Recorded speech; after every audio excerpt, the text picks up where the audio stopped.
여러분 안녕하십니까? 잘 주무셨어요? 첫날이라서 좀 잠 설치고 그러지는 않았습니까?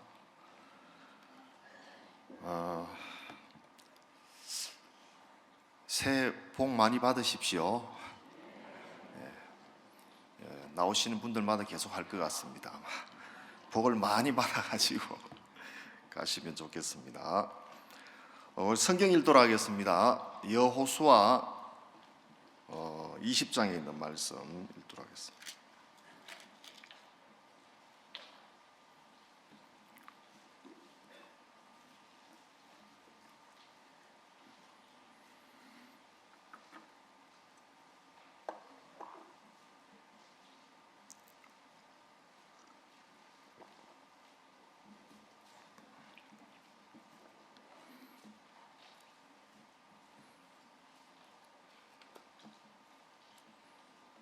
여호수아 20장 1절 말씀부터 읽도록 하겠습니다.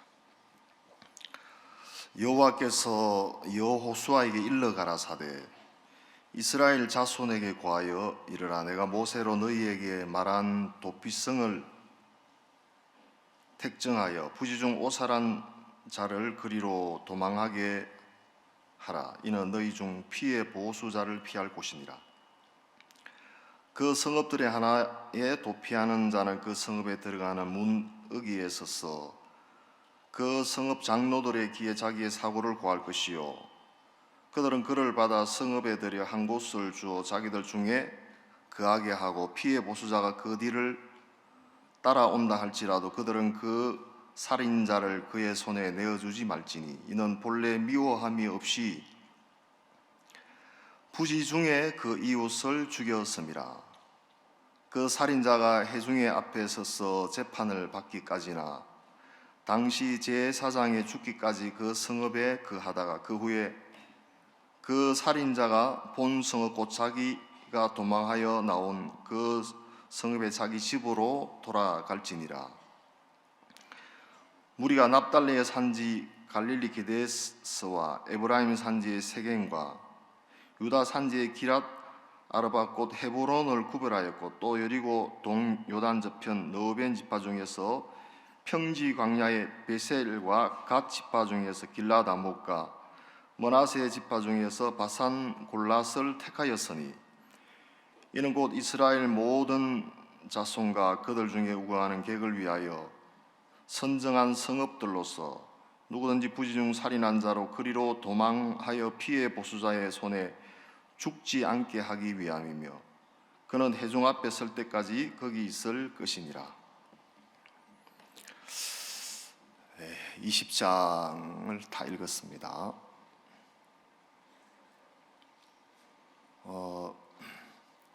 여러분 새해 우리 신년사 말씀 다 들으셨죠? 다 외웠습니까? 신년사 말씀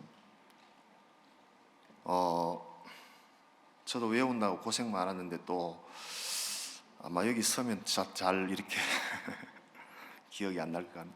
주께서 우리에게 명하시되 내가 너로 이방의 빛을 삼아 너로 땅 끝까지 구원하게 하리라 하셨느니라 하니 앞에 자막이 나오네요. 괜히 배운다고 제가 고생했어요.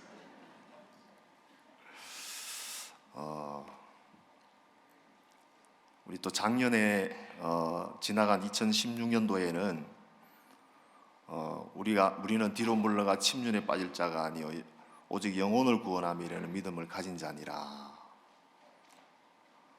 또 하나님께서 선교회 안에 종을 통해서 그 말씀을 이래 허락하시고 그 믿음을 가지고 발을 내디뎠을 때 하나님께서 선교회 안에 참 많은 일들을 이렇게 행하셨다는 마음이 들어집니다. 저도 그 10월 달에 미국 칸타타를 제가 은혜를 입어서 칸타타 투어를 하며 이렇게 갔다 왔는데 칸타 투어를 이렇게 하면서 그 버스 안에서 우리 간증도 나누면서 이제 칸타타를 이렇게 관람을 했는데 갈 때 조금 걱정이 좀 되더라고요. 일정을 보니까 칸타타를 8번을 관람을 해야 되겠더라고요. 공연을. 제가 또 이렇게 영어하고 별로 안 친하거든요. 한국어로 보는 것도 쉽지가 않은데 영어로 8번을 관람을 해야 되니까 걱정이 좀 되더라고요. 야, 제대로 이렇게 늘 조는 게 아닌가, 졸면서 보는 게 아닌가 이렇게 생각을 하고 칸타타 투어를 이렇게 참석을 했는데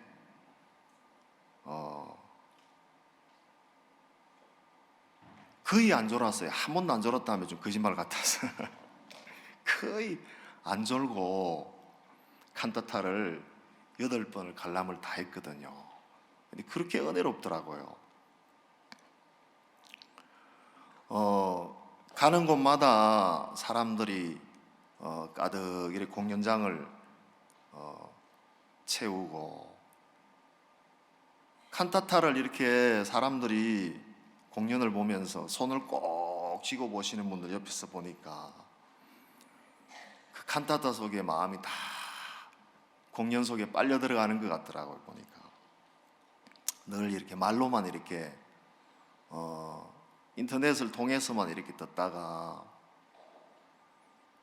직접 이렇게 참석을 해서 보니까 야, 칸타타가 너무 놀랐고 또 그 2부 끝나고 이제 메시지 들으면서 사람들이 복음을 이렇게 들으면서 구원을 받는 걸 보니까 그것도 너무 놀랐고 일반 교회 그 목회자 분들도 많이 이래 오셨어. 또 칸타타 전에 그런 목사님 말씀 이래 듣고 그런 것도 이래 너무 놀랐고 칸타타를 하는 교회들을 보니까 칸타타를 할 만한 그런 형편들이 아니더라고요. 제가 보니까 뭐 5명 나오는 교회도 있고 뭐 7명 나오는 그런 교회도 있고 형편적으로 보면 굉장히 좀 열악하더라고요. 야, 근데 어떻게 이렇게 칸타타를 저렇게 치를 수 있었을까? 그 대관료만 해도 몇만 불이 들어가거든요. 물질도 엄청나게 많이 들어가는데 내가 볼 때는 칸타타를 하고 나면은 어려워해야 되고 망해야 될 것 같더라고요. 딱 그 형편적으로 보니까. 근데 그 목사님께서 칸타타를 하라고 하셨을 때 미국에 있는 사역자인들이 그 마음을 받아서 이제 발을 내디딘 거죠. 야, 하나님이 망하게 하면 망하자. 뭐 그런 마음 가지면 하나님 절대 안 망하게 하시잖아요. 그 마음으로 칸타타를 이렇게 시작하셨더라고요. 칸타타 끝나고 나면 어려워야 되는데 어려운 게 아니라 감정이 더 뜨겁고 형제자매들의 마음이 살아나고 뭐 어떤 교회는 보니까 예배당도 샀다 그러더라고요. 그런 이야기를 이렇게 관정을 통해서 들으니까 이건 어렵게 하려고 하는 게 아니라 목사님이 미국도 살리고 미국에 있는 사역자님도 살리고 형제자매님들도 살리는 일이구나. 좀 부담스러우면 부담을 피하고 싶은 마음이 있고 편한 형편을 따라 살고 싶은 그런 마음이 사람의 마음에 다 있는데 저도 개인적으로 이렇게 보면서 제가 이렇게 국내 너무 이렇게 좋은 형편 가운데 안일한 가운데 내가 살고 있다는 마음이 많이 비춰지고 형제자매 온 마음을 이렇게 쏟아서 칸타타를 했는데 훨씬 칸타타를 하고 나서 교회도 좋아지고 다 좋아지는 거예요. 마음이 이제 막 살아나는 걸 이렇게 느낄 수 있겠더라고요. 야, 이 결코 어려운 것이 아니구나. 그러면서 야, 하나님께서 이 칸타타를 기뻐하셔서 형편적으로 보면은 당연히 어려운 것인데 어려운 것이 아니구나. 우리는 뒤로 물러가 침륜에 빠질 자가 아니 영혼을 구원함에 이르는 믿음을 가진 자라 그랬는데 그 믿음을 갖고 발을 내디디니까 하나님께서 일을 하시는구나. 그런 마음이 이래 들어져서 제 마음에도 참 감사한 마음이 들어졌고, 또 가나 월드 캠퍼도 이렇게 가서 보니까 한 4,000명이 넘는 분들이 이렇게 사람들이 와서 캠프하는 걸 보니까 그것도 너무 이렇게 놀랐고, 선교회 안에 이렇게 하나님께서 그 말씀을 신실하게 이루시고, 뭐 여러분 10대 누수 어제도 우리가 잠깐 영상으로 이렇게 보셨지만 목사님께서 대통령 분들을 참 많이 만나셨더라고요. 케냐 대통령, 말라이 대통령, 잠비아 대통령, 우간다 대통령, 또 이번에도 파라과이의 대통령 만나기로 이렇게 또 되어 있다고 하시는데, 또 스와질랜드 국왕도 이래 만나셨고, 또 얼마 전에 에티오피아 총리도 만나서 우리 선교의 마인드 교육을 이렇게 맡기시고, 이렇게 작년에 이렇게 돌아보니까 하나님께서 너무 놀랍게 일하셨고 뜨겁게 일하셨고, 올해 또 우리에게 이 말씀을 또 언제 주셨는데, 야, 어떻게 일하실까 하나님이, 그게 너무 기대가 되어지는 겁니다. 제가 그 말씀을 이렇게 좀 생각을 해서 묵상을 이래 해보니까 하나님이 그렇게 하시겠다는 마음이 많이 들어지더라고요. 내가 너를 이방의 빛을 삼아 땅 끝까지 너로 구원하게 하리라, 그렇게 말씀하셨는데 하나님의 의지가 좀 보여지는 거예요. 하나님이 주신 말씀하고 내가 마음만 이렇게 탁 합하면 내 모양하고 상관없이, 내가 어떠한 사람이든가 상관없이 하나님이 나를 통해서 일을 하시겠구나. 우리 모두를 통해서 하나님이 그렇게 일하고 싶어 하시는 하나님의 마음이라는 마음이 들어지는 거예요. 그 부분을 이렇게 생각하다가 노아가 좀 생각이 나더라고요. 하나님이 노아에게 너는 너를 위하여 방주를 지어라 하고 하나님께서 말씀하셨습니다. 노아가 방주를 지으려고 하는데 이게 장난이 아니잖아요. 방주의 길이가 300규빗입니다. 300규빗. 폭이 이제 50규빗, 높이가 30규빗. 어마어마하죠? 그럼 50cm로 1규빗으로 50cm로 생각을 했을 때, 가정을 했을 때 정확한 센치는 45cm라고 이야기하는데 45cm로 계산하면 머리가 좀 나빠가지고 50cm로 계산을 한번 해보시다 좀 쉽게. 그러면 약 150m가 되잖아요. 길이가 학교 운동장보다 훨씬 더 크죠. 폭이 25m에 상중하 3층으로 만들으라고 했으니까 15m 높이. 야, 이 배 규모가 어마어마한 겁니다. 야, 노아가 어떻게 이 방주를 만들었을까? 노아가 배 만드는 공항을 공부한 것도 아닐 텐데, 나 같으면 너 방주 지어라 그러면 물에 빠져 죽을지언정 제가 못 짓겠더라고 보니까요. 여러분, 그걸 어떻게 짓습니까? 나룻배 하나 만들어라 그래도 쉽지가 않잖아요. 근데 물도 새어 들어오지 않아야 되고 그 어마어마한 방주를 어떻게 지을 수 있을까? 근데 가만히 이렇게 생각을 해보니까 그건 하나님이 노아에게 방주를 지으라고 했을 때 사실 노아가 하는 것처럼 보이지만 하나님이 하시겠다는 그런 말씀이더라고요. 뭐 노아가 배 만드는 기술도 없을 텐데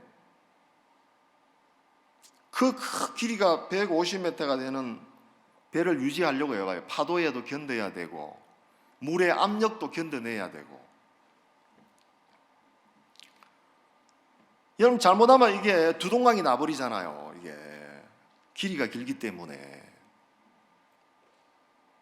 그 계산을 다 해야 될 텐데 노아가 언제 그거 계산하고 있겠습니까?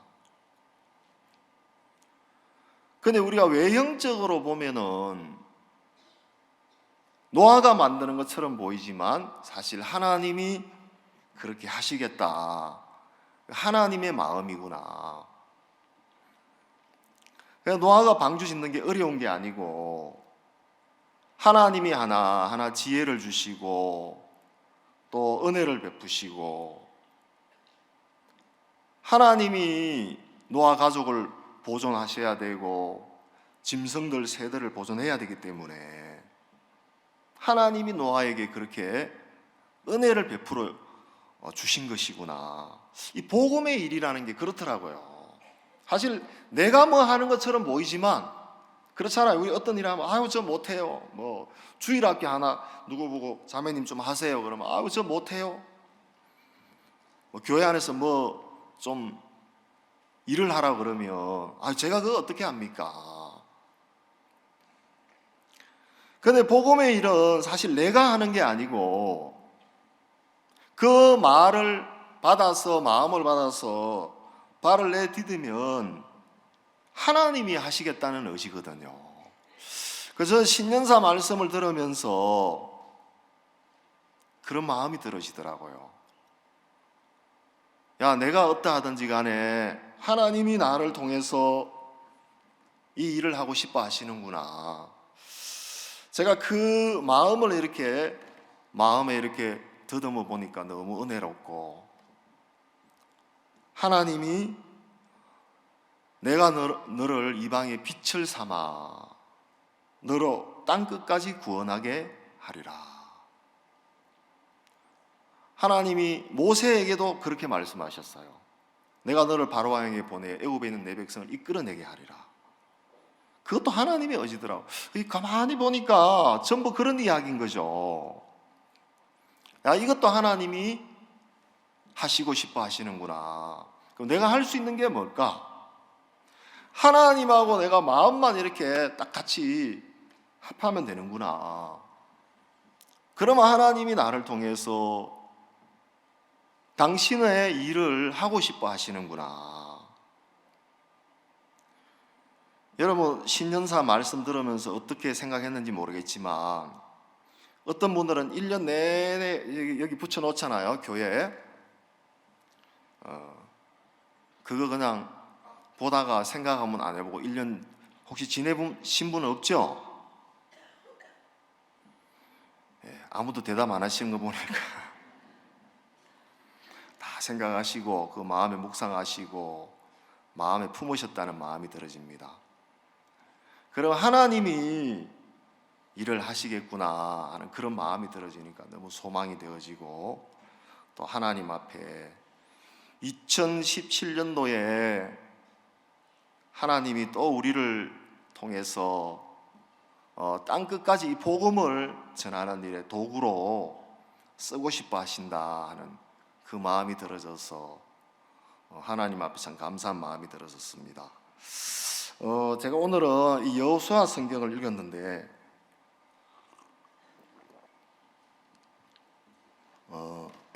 하나님께서 가나안 땅에 이제 이스라엘 백성들이 들어가고 나서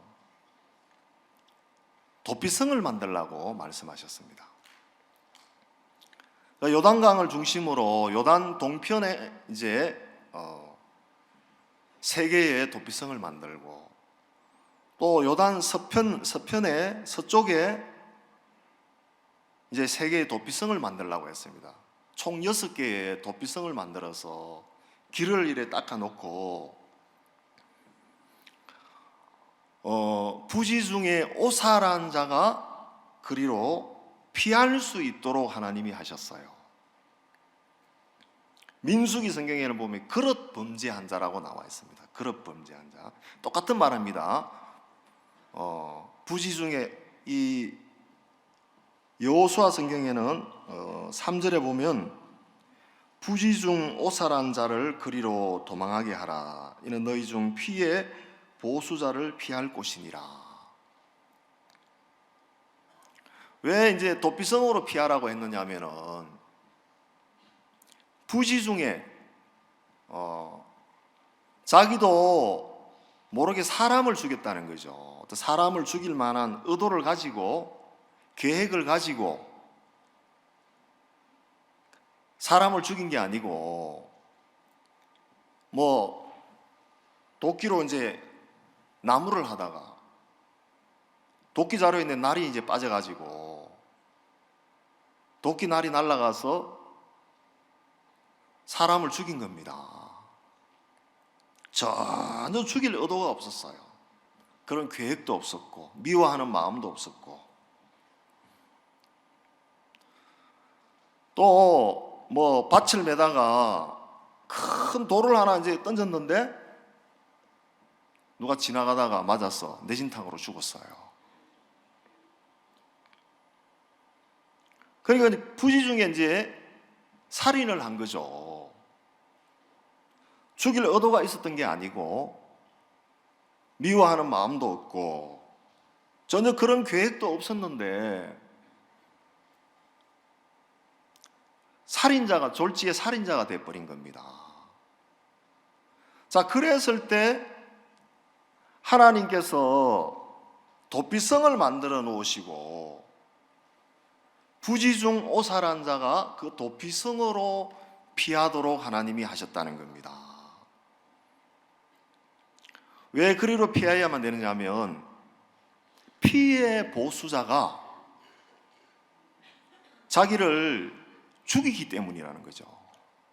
피의 보수자가 뭐냐면은 죽은 사람의 뭐 가족, 친척 있잖아요. 친척이죠, 친척. 여기 서니까 발음이 잘 안 돼. 좀 긴장이 돼서 그런지. 피의 보수자가 가만히 있지를 않는다는 겁니다. 물론 의도를 가지고 한 건 아니지만 어쨌든 간에 사람을 죽인 거니까 그 가족들, 친척들이 가만히 있는 게 아니고 그 사람을 죽여도 무방한 거예요. 율법에 그렇게 되어 있어요. 자, 그러면 살기 위해서 어떻게 해야 됩니까? 살기 위해서는 이제 도피성으로 막 이제 죽으라고 이제 뛰어가야 된다는 거죠. 그래서 하나님이 도피성은 누가 봐도 잘 이렇게 보일 수 있도록 길도 이렇게 잘 닦아놓고, 도피성을 어렵게 찾으면 안 되잖아요. 언제든지 그 피해 보수자를 피해서 도피성으로 도망을 해야 된다는 겁니다. 그러면 그 도피성에서 이제 그릇 범죄한 자, 그릇 살인한 자를 이제 받아주는 겁니다. 그렇다고 해서 아무나 이렇게 받아주는 게 아니고 검증을 해야 돼요. 재판을 하는 겁니다. 이 사람이 이제 장로들이 이렇게 모여가지고 이 사람이 정말 부지 중 오살한 사람이냐, 아니면 고의로 계획을 가지고 사람을 죽인 사람이냐, 그걸 정확하게 구분을 하는 겁니다. 고의로 사람을 죽인 사람은 절대로 도피성에 들어갈 수가 없어요. 그래서 이제 다 구분을 해서 이 사람이 그릇 범죄한 자가 맞구나. 그러면 이제 도피성에서 그를 보호해 준다는 거죠. 피해 보수자가 도피성 안에 있는 동안은 절대로 해칠 수가 없는 거예요. 죽일 수가 없다는 겁니다. 거기 제사장이 있는데 제사장이 살아있는 동안 그를 보호하도록 하나님이 말씀하셨다는 거예요. 그죠? 자, 이 이제 부분은 이 뭘 이야기해 주느냐 하면 도피성은 바로 예수 그리스도를 그림자를 이야기해 주는 것인데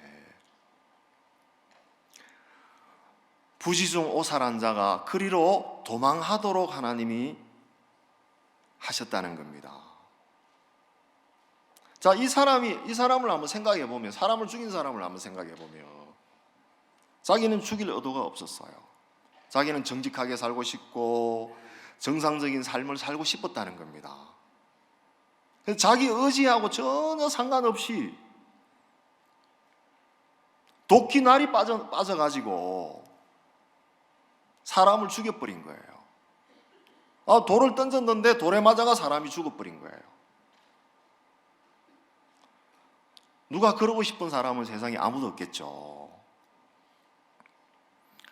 자, 어쨌든 이 사람이 살인을 한 건 사실이라는 거죠. 졸지에 살인자가 되어버렸다는 겁니다. 자, 그러면 이제 도피성으로 피하지 아니하고, 예를 들어서 내가 피해 보수자를 숨어서 살려고 하면 얼마나 불안하고 두렵겠습니까? 언제 피해 보수자에 의해서 잡혀서 죽을지 모르기 때문에. 그래서 하나님이 이스라엘 백성들이 죄를 지을 것도 아시고 하나님이 도피성을 다 준비해 놓으신 거예요. 그럼 뭘 이야기해 주느냐면, 우리가 죄를 지을 걸 하나님께서 아시고 예수님을 준비해 주셨던 것처럼 똑같은 이야기죠. 하나님은 우리를 사랑하는 마음이 있기 때문에 우리를 위해서 모든 걸 준비해 주셨다는 겁니다. 자, 사람이 살면서 죄를 짓고 싶어서 죄를 짓는 사람은 세상에 아무도 없을 겁니다. 다 선하게 살고 싶고 정직하게 살고 싶고 그렇게 살고 싶은 마음이 사람의 마음에 다 있어요. 근데 이제 문제는 뭐냐면은 시편에 보니까, 시편 65편에 보니까 이런 말씀이 있어요. 죄악이 나를 이겨 싸우니. 그 죄가 나를 이겨버렸다는 겁니다. 우리 마음에는 이 죄가 있어요. 죄가. 내가 아무리 죄를 안 지으려고 정직하게 살려고 선하게 살려고 해도 내 속에 있는 죄가 죄를 짓게 만드는 거예요. 그러니까 부지중 오살한 자가 똑같은 이야기입니다. 나는 사람을 죽이고 싶은 마음이 없었어요. 근데 도끼날이 날아가서 사람을 죽였던 것처럼 우리도 인생을 살면서 나는 문제 없이 살고 싶은 마음이 있고 정직하게 살고 싶은 마음이 있고 사람의 마음에 다 그런 마음이 있어요. 그런데 내 속에 있는 죄가 죄를 짓게 만든다는 거죠. 내 마음을 이끌어서 내 마음에 미운 마음을 일으키고 이 죄를 이길 수가 없는 거예요. 왜냐하면 죄가 나보다 훨씬 힘이 세고 강하기 때문에 사람들이 정확하게 죄의 정체를 잘 모르기 때문에 내가 선하게 살려고 하면 살 수 있다라고 생각을 하는 거예요. 창세기 1장에 보면은 땅이 혼돈하고 공허하며 흑암이 깊음이 하나님의 신은 수면에 운행하시니라.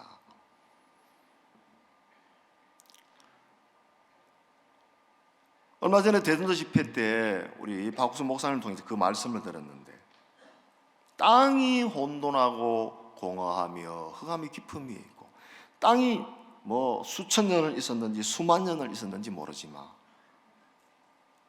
땅이 아무리 애를 써도 공허하고 혼돈하고 흑암이 있는 그 어두움을 몰아내지를 못하더라는 겁니다. 땅이 그 혼돈하고 공허하는 흑암이 있는 그 깊은 마음을 어떻게 할 수가 없는 거예요. 사람도 마찬가지입니다. 내가 좀 잘하면 되지, 그렇게 생각을 많이 해요. 자기를 믿기 때문에. 근데 내 속에 있는 죄가 훨씬 나보다 힘이 세고 강교하기 때문에 내가 이겨낼 수가 없어요.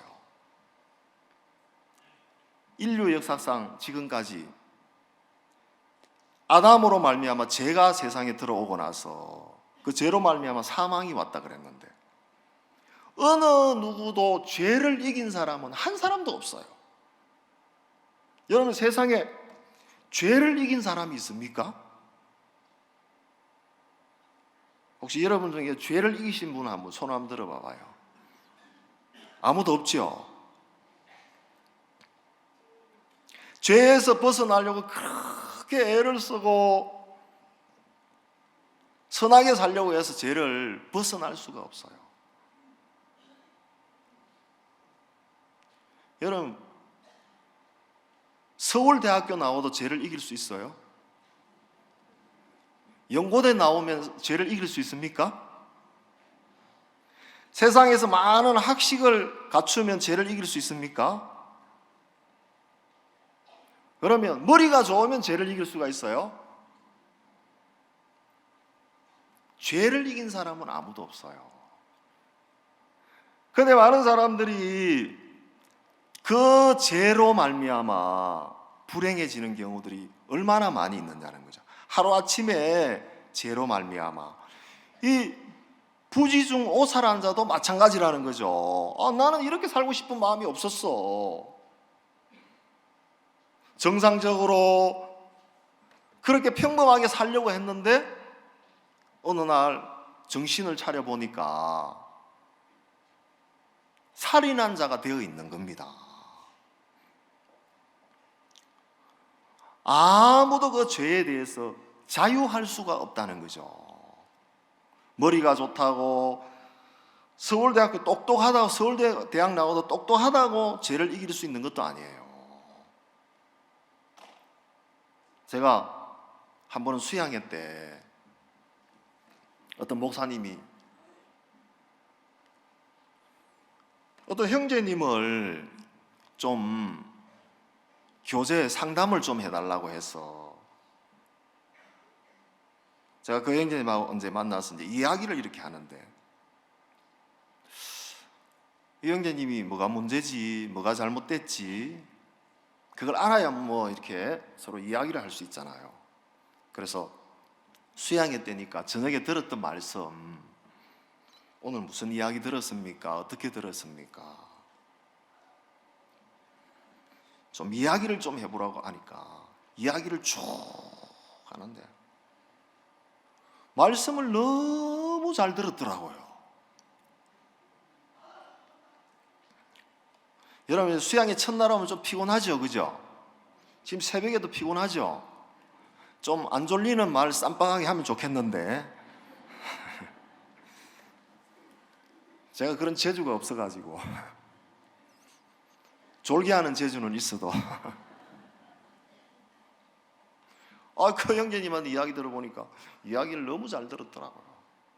조목조목 이렇게 마음의 정리가 딱 되어 있는 거예요. 저보다 훨씬 낫더라고요, 제가 보니까요. 야, 사람 잘못 만났네. 뭐 딱히 해줄 말이 별로 없는 거예요. 좀 뭔가 허점이 잡히고 부족한 게 보여야 좀 우리 표현으로 하면 좀 싸잡아가지고 좀 이야기를 할 텐데 전혀 그게 없어요. 이 형제님 뭐가 문제지 도대체? 이렇게 신앙을 잘하고 있는데 뭐 그냥 이왕 그냥 만나서 이야기해야 되니까 또 금방 헤어지기도 그래가지고 그래서 내가 지나가는 말로 형제님 IQ가 얼마예요? 하도 말씀을 잘 들어가지고 저는 말씀 들으면 듣고 잊어먹어 버리거든요. 어떤 사람은 어떤 이야기를 들어가지고 그 그대로 표현하는 거 보면 저기 사람인가 지금 더 재밌게 하는 분들이 있잖아요. 저는 말을 재미없게 하기로 유명한 사람이거든요. 저만 거쳐 지나가면 이상하게 뭐가 아주 재미있는 이야기도 재미가 없어지고 재미없는 이야기는 더 재미없어지고 이제. 그 내가 물어보니까 IQ가 140이래요. 여러분 우 하는 거 보니까 그만큼 안 되는 모양입니다. 그거보다 좋으면 그렇게 표현 안 할 텐데 머리가 좋구나. 이 형제님이 머리가 좋구나. 그때 제가 불이 딱 들어오더라고요. 야 이게 문제구나. 이거 무슨 머리 좋은 게 무슨 죄입니까? 그러니까 내가 보니까 머리가 좋으니까 자기는 다 듣고 신앙을 잘한다라고 생각을 하는 거예요. 내가 보니까 야 이게 병 중에 제일 큰 병이 뭔지 알아요? 잘한다고 하는 게 병 중에 제일 큰 병이에요. 그렇잖아요. 의사가 제일 싫어하는 사람이 누구예요? 내 병은 내가 아요 하는 사람. 야 이게 문제구나 이게. 그래서 내가 형제님 내가 한번 물어보겠습니다. 형제님 마음에 미운 마음이 일어나요 안 일어나요? 미운 마음이 일어나죠. 엄란한 마음 일어나요 안 일어나요? 엄란한 마음 일어나죠. 형님 IQ가 140이죠. 예. IQ 140 가지고 엄란한 마음 이길 수 있어요? IQ 140이 엄란한 마음 이길 수 있습니까 없습니까? 미운 마음을 이길 수 있어요? 그럼 도대체 우리가 할 수 있는 게 뭐가 있습니까? IQ 140도 안 되는데 여러분 140도 안 되면서 할 수 있는 게 뭐 있습니까? 없지요. 아무리 세상에 잘나고 똑똑해도 죄를 이길 수는 없어요. 그러니까 사람들이 죄 그러면 여러분 다 기가 죽어요 안 죽어요? 음에 기사입니까? 기가 팍 죽잖아요. 죄만 딱 지적을 하면은 기가 팍 죽는 거죠. 서울대학을 나와도 하버드 대학을 나와도 잘나고 똑똑하고 뛰어나도 죄를 이길 수 있는 사람은 세상에 아무도 없어요. 자기가 그 죄를 이길 수 없는 걸 알아야 돼요. 내가 아무리 반듯하게 살려고 해도, 내가 아무리 정직하게 살려고 해도 내 속에 있는 죄가 나를 이끌어서 불행하게 만든다는 겁니다. 그러면 내가 이 죄를 이길 수 없기 때문에 이 죄를 이겨줄 수 있는 분에게로 가야 된다는 거죠. 그분에게 기대를 가져야 된다는 거죠. 하나님은 이스라엘 백성들이 죄를 지을 걸 알고 계셨어요. 자, 아담과 하와가 선악과를 따먹을 줄 하나님이 아셨겠습니까? 모르셨겠습니까?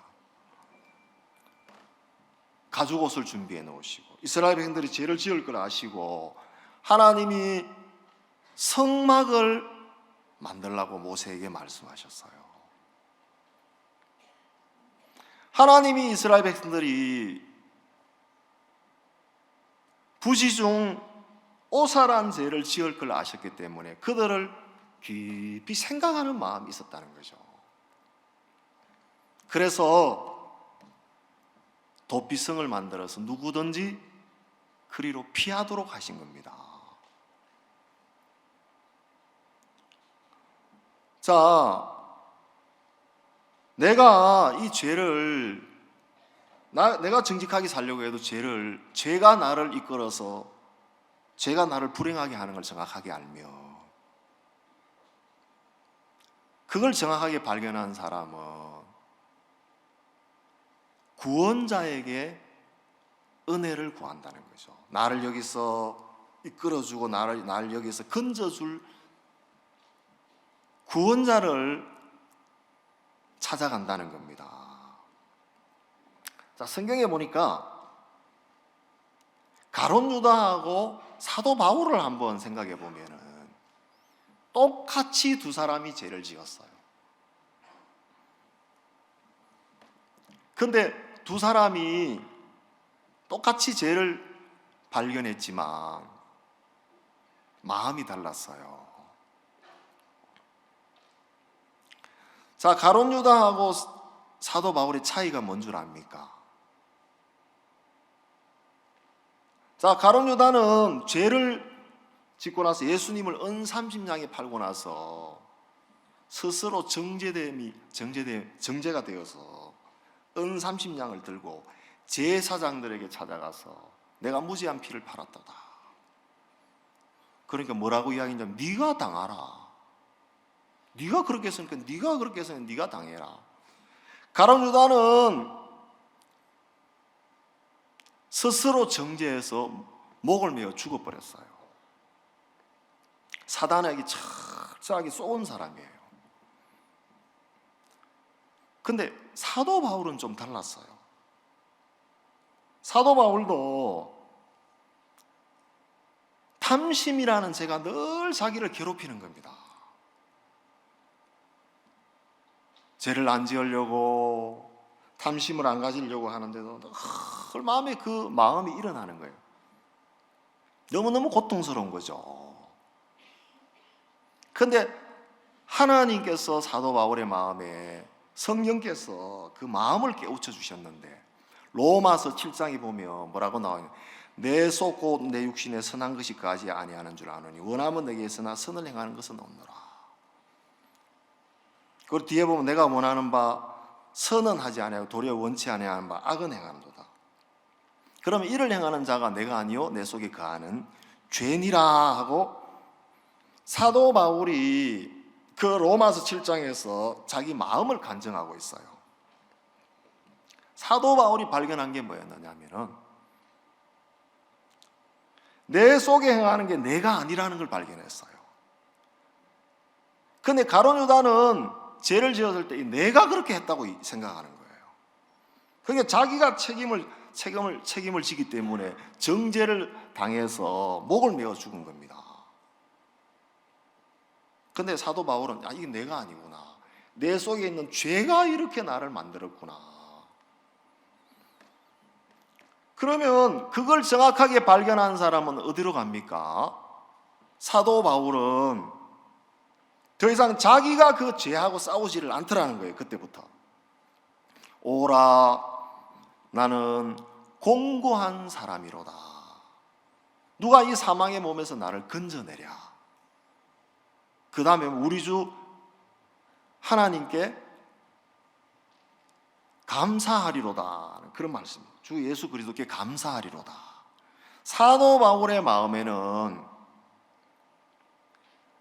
바로 나를 여기에서 건져줄 구원자를 기대하고 있는 거예요. 그분에게 소망을 두고 마음의 방향이 이렇게 흘러가더라는 겁니다. 여러분 똑같이 죄를 지어도 다르죠?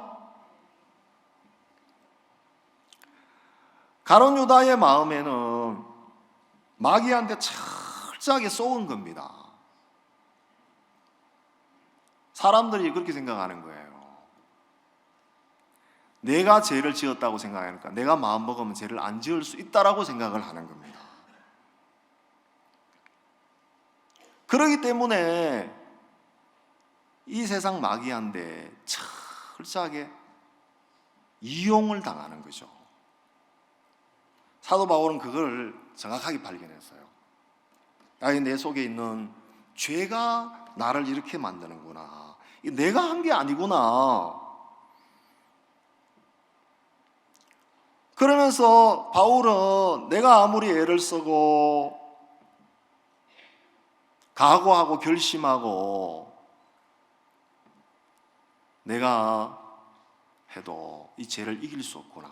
그러면 이 죄에서 나를 건져줄 분에 대해서 마음의 방향이 옮겨갔다는 겁니다. 나를 기대하는 마음에서 어디로요? 바로 그리스도를 기대하는 마음의 방향이 하나님에게로 방향이 옮겨간 거예요. 그 신앙을 잘하는 사람이 신앙을 내가 하는 게 아니고 신앙을 은혜롭게 하는 사람은 나를 거기서 건져줄 분에게 소망을 가지고 기대를 가진다는 거죠. 신앙은 내가 스스로 할 수 있는 게 아니고 그래서 종이 있어야 되고 내가 내 마음도 낮출 수가 없어요. 여러분, 내가 내 마음을 잘 꺾을 수 있습니까? 저는 내가 내 마음을 못 꺾겠더라고요. 야, 마음 꺾어 그러면 니나 꺾어 그러지. 이게 잘 안 꺾여요. 교회 안에 종이 그 마음을 꺾어 주시더라고요. 그래야 꺾이지. 신앙은 내가 잘해서 잘할 수 있는 게 아니더라고요. 근데 사단에게 속아 사는 사람들은 자기가 거기에서 막 벗어나려고 애를 쓴다는 거죠. 그래서 신앙이 안 되고 어렵고 힘들고 고통스러운 거죠. 하나님은 우리가 잘못할 걸 알고 계셔요. 그래서 이 가나안 땅에 들어갔을 때 하나님이 제일 먼저 하신 일이 뭐였느냐 하면은 도피성을 만들어라.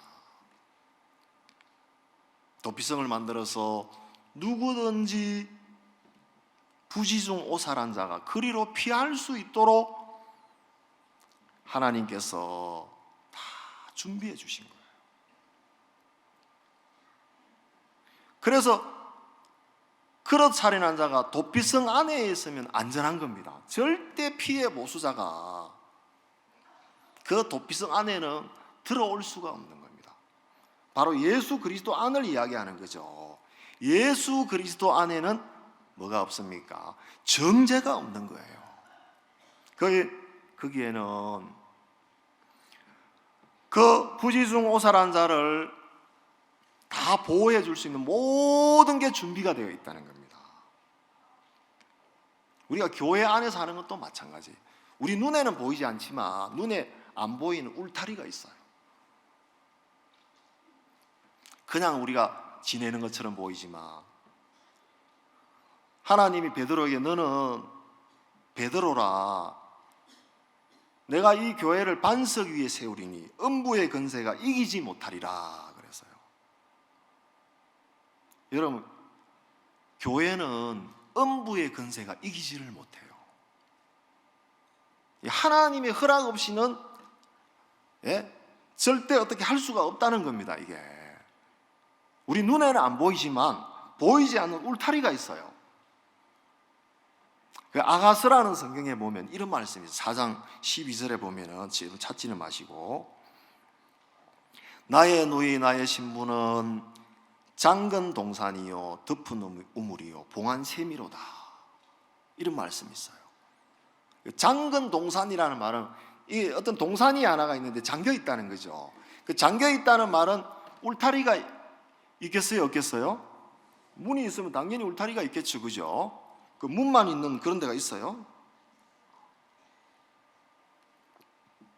그 잠겨 있다는 것은 주인이 있다는 겁니다. 주인이. 거기에서 말하는 건 교회를 이야기하는 건데, 그 신앙을 교회 안에서 내가 하는 게 아니라 그 주인이 있다는 거예요. 그 주인이 그 자물쇠를 열어주면은 그 동산 안에 들어갈 수가 있는 거죠. 그리고 거기 보니까 덮은 우물이요. 그 우물은 우물인데 덮여 있다는 겁니다. 그것도 누군가가 드러내서 그 우물을 마시게 하는데 또 봉안샘이에요. 샘은 샘인데 봉해져 있는 거죠. 그건 주인이 허락해서 주인의 허락하에 모든 것이 되어지는 걸 이야기하는 겁니다. 얼마 전에 얼마 안 됐어요. 한 달쯤 됐나? 저희 교회 어떤 자매님이 저한테 밥을 사준다 그래가지고, 그래서 간두시지 마시지 하고 이제 맛있게 이제 밥을 사 먹으러 갔어요. 좀 진지하게 뭐 할 말이 있는가 보더라고요. 제 아내하고 이제 셋이서 이렇게 갔는데, 조그만한 5살 먹은 애가 이제 그 자매님 애가 이제 같이 이렇게 갔어요. 근데 밥을 한참 다 먹고 나서, 목사님, 우리 애가 아파트에서 떨어졌어요 그러더라고. 저는 별로 그렇게 심각하게 생각 안 한 게, 왜냐하면 그 앞에 있는 애가 떨어졌기 때문에, 살아있기 때문에. 그래서 아이고 참 다행입니다, 참 다행이다 싶더라고요. 그래서 내가 너무 궁금해서, 몇 층에서 떨어졌어요? 그래서 한참 망설이더라고요. 너무 궁금하잖아요. 도대체 몇 층에서 떨어졌기에 저렇게 떠물들으시나. 여러분, 몇 층에서 떨어진 것 같아요? 여러분, 어차피 못 맞추기 때문에 16층에서 떨어졌대요.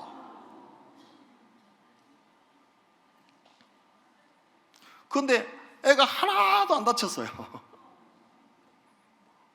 그 자매님도 막 놀래가지고 병원에 데려가가지고 CT도 찍고 막 찍어보니까 멀쩡한 거예요. 애가 조금 놀란 거 말고는. 그래서 내가 아파트에서 구원받은 사람이라고 내가 이제, 이야, 진짜 섬찟한 거죠. 야, 16층에서 떨어져봐야 목이 부러지거나 허리가 부러지거나, 뭐 갈비뼈가 뭐 해가지고 사람이 그냥 정상적으로 산다 그래도 완전 불구가 되거나, 안 그러면 웬만하면 다 죽잖아요. 16층이면 높이가 장난이 아니잖아요 이게. 근데 어떻게 해서 애가 이렇게 괜찮아요? 엄마가 얘를 혼자 잠깐 놔두고, 그 형이 있는데, 형이 이제 유치원에 갔다 온다고 집에 혼자 놔뒀는데, 애가 엄마가 나가니까 불안하니까 엄마를 보려고 그 문을 이렇게 못 여니까, 높아가지고 창문으로 보다가 그 김치 냉장고가 있는데, 그 베란다에, 오늘 가시거든 김치 냉장고 치우세요. 그게 이제 김치 냉장고가 있는데, 김치 냉장고 위에 얘가 올라가가지고 요렇게 내다보다가 똑 떨어진 거예요.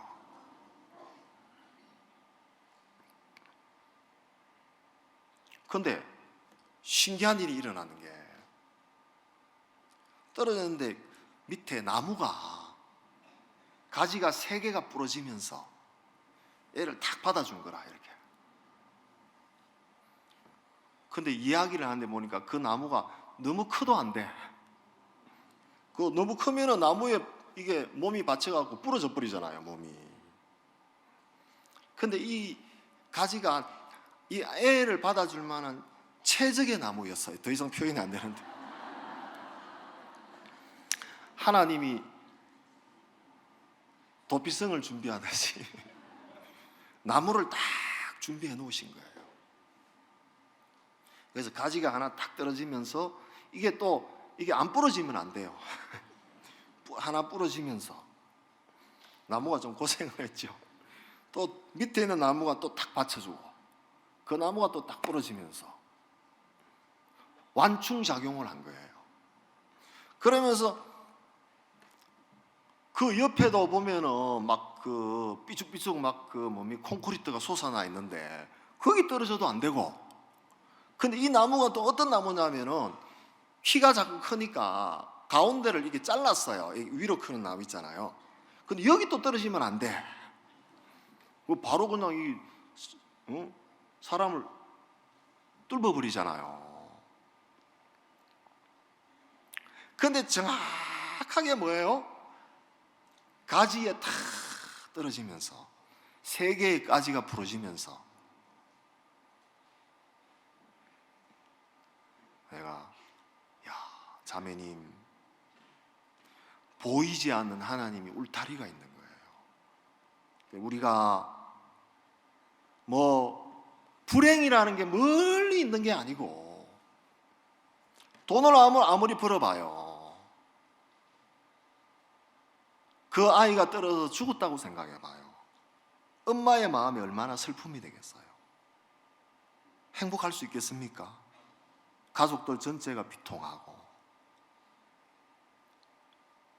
제가 그걸 보면서 진짜 하나님이 이 아이를 지켜주셨구나.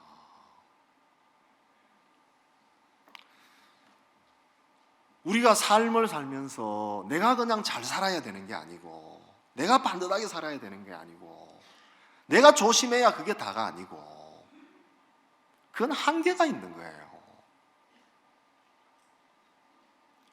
하나님이 나를 안 지켜줘 봐요. 금방 불행해질 수 있잖아요. 그런데 하나님이 그 교회 안에 보이지 않는 울타리를 허락해 주셨어. 하나님이 지켜주셨구나. 제가 그 마음이 많이 들어지더라고요.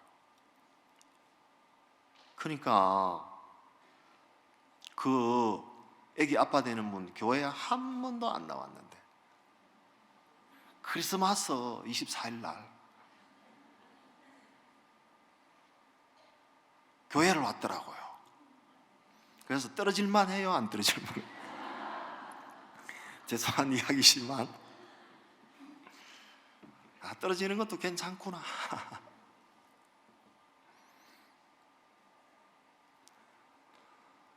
정말 간음 중에 잡힌 여자가 간음을 하다가 현장에서 잡혔습니다. 간음을 하다가 잡히면 율법에는 돌로 쳐 죽이라 그랬어요. 여러분, 이스라엘 사람들이라면 그 정도는 법을 다 알고 있을 텐데 누가 간음을 하고 싶겠습니까? 누가 그런 불행한 위치에 들어가고 싶겠습니까? 아무도 그런 마음은 없을 겁니다. 이 여자도 그랬을 거라는 마음이 들어집니다. 그런데 이 여자가 뭐예요? 간음을 행하였어요. 죄악이 나를 이겨사오니.